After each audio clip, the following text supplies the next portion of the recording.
یہ 3 گناہ زیادہ تر مسلمانوں کے اندر پایا جاتا ہے، اور یہ 3 گناہ مسلمانوں کے اندر میں سے خواتین حضرات کے اندر یہ 3 گناہ زیادہ پایا جاتا ہے۔ ہم لمز جمع مال، ہم سے کہتے ہیں کسی کی غیبت کو کرنا، اور یہ گناہ عورتوں کے اندر زیادہ پائی جاتی ہے۔ اس کے بعد ہے لمز، یعنی رو برو تانا دینا، اب کسی کو سامنے لے کر ذلیل کرنا، یعنی اس کی غلطی نہیں ہے، سامنے آیا اس کو بہت ڈانٹنا شروع کیا، جوتا چپل جو مارنا تھا مار دیا، ذلیل کر دیا، یہ بھی گناہ کبیرہ ہے۔ تیسرا ہے جمع مال، یعنی جمع مال، مال کو جمع کرنا اور اس کو بار بار گننا، یحسب ان مالہ اخلدا، اور دل میں خیال کرنا کہ یار بار بار گننا اور دل میں خیال کرنا کہ یہ مال میرے پاس سدا رہے گا، ہمیشہ رہے گا۔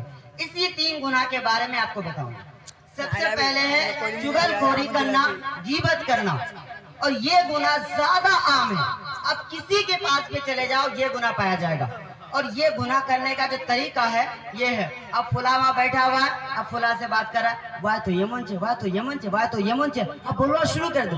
اس میں دیکھا جائے کہ یہ گناہ جو ہے عورتوں کے اندر زیادہ پایا جا رہا ہے، جس کو عورتوں کی زبان میں اس کو کہا جاتا ہے گھیمس کرنا۔ کیا کرنا؟ گھیمس، یعنی مور گھیمس کرو جے پھلنا بیٹھ جا، مور گھیمس کرو جے۔ اس گھیمس کو دوسرے اردو میں کیا کہتے ہیں؟ غیبت کرنا۔ غیبت کا معنی آتا ہے کہ آپ کسی کی برائی کو اس کے موجودگی کے بغیر بیان کرنا۔ اب اگر وہ گناہ اس کے اندر پایا جاتا ہے، جیسے مثال کے طور پر میرے اندر کوئی عیب ہے، اب میں اس عیب، میرے جو اندر عیب ہے، اب میرے عیب کو کسی نے بیان کیا کسی کے ساتھ، اب بول رہا ہے کہ مولانا سہیل تو ایسا ہے ویسا ہے، کسی کے سامنے بول رہا ہے، اب اس کے بارے میں مجھے پتا نہیں ہے۔ اب اگر وہ عیب، وہ گناہ یا وہ چیز میرے اندر پایا جائے گا تو وہ عیب ہے، اگر نہ پایا جائے تو وہ بہتان ہے، اور بہتان لگانا بھی گناہ کبیرہ ہے، سمجھے؟ اور عورتوں کے بارے میں دیکھا جائے کہ عورت اس میں سب سے زیادہ ملوث ہے۔ اب میں بات کو طول نہ دیتے ہوئے بتاتا ہوں۔ ایک ہے گناہ غیبت کرنا، جو بھی غیبت کرے گا اس کا سزا کیا ہے اللہ تعالیٰ نے اگر خود فرمایا قرآن کریم میں۔ دوسری بات ہے کہ جو تانا دیتا ہے، اب کسی کو ذلیل کرنا ہوتا ہے، منہ کے سامنے ذلیل کر دیے، اب کسی کو رسوائی کرنا ہے اس کے سامنے جا کے اس کو رسوائی کر دیے، یہ ہو گیا۔ تیسرے گناہ ہے مال کو جمع کرنا۔ دیکھو مال کے بھی 2 قسمیں، ایک ہوتا ہے کہ ہم جو مال جمع کر رہے ہیں وہ صرف ہاتھ تک محدود ہے، ہم اس کو پکڑ رہے ہیں، گنتی کر رہے ہیں، اس کو خرچ کر رہے ہیں۔ ایک ہوتا ہے کہ حب المال، یعنی دل کے اندر اس کا محبت بیٹھ جانا، اور مال کا محبت اتنا دل میں بیٹھ جانا کہ ہم دنیا کو اپنا عشق بنا لے اور نبی اور قرآن کو چھوڑ دے۔ اتنا محبت کرنے والا مال سے، اس کے لیے اللہ نے سزا فرمایا۔ تو دیکھو یہ 3 گناہ ہے۔ پہلے گناہ کیا ہے؟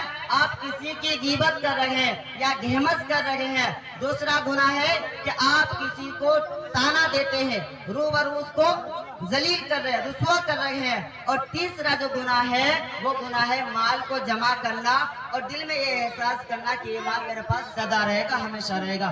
تو ان تینوں کے بارے میں اللہ تعالیٰ نے قرآن کریم کے اندر سزا فرمایا ہے، اور وہ سزا ہے جہنم کی آگ۔ اب یہاں ہے کہ جہنم کی آگ کس طریقہ سے ہوگا، جہنم کو اللہ نے کیسے بنایا، اللہ تبارک و تعالیٰ نے خود فرمایا۔ میں پوری سورت کا ترجمہ آپ کو سنا دوں گا، اس کے بعد بیان کو ختم کروں گا کیونکہ وقت نہیں ہے تفسیر کرنے کی، بہت ساری باتوں کو چھوڑ دیا۔ دیکھیے کہ وَيْلٌ لِكُلِّ هُمَزَةٍ لُمَزَةٍ، کہ بڑی خرابی ہے ہر ایسے شخص کے لیے جو عیب نکالنے والا ہو اور رو در رو تانا دینے والا ہو، یعنی آمنے سامنے تانا دینے والا ہو۔ الذی جمع مالہ وعددہ، اور مال کو جمع کرتا ہو اور بار بار گنتا ہو۔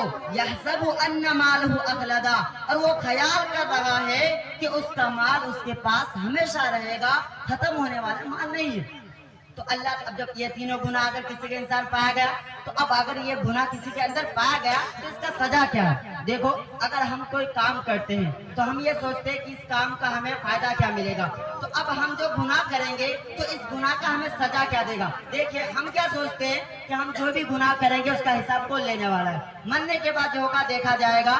یہ مت سوچنا، اللہ تعالیٰ نے صاف صاف فرما دیا کہ کیا فرمایا 3 گناہ کے بارے میں، یحسب ان مالہ اخلدا کلا لینبذن فی الحطمہ،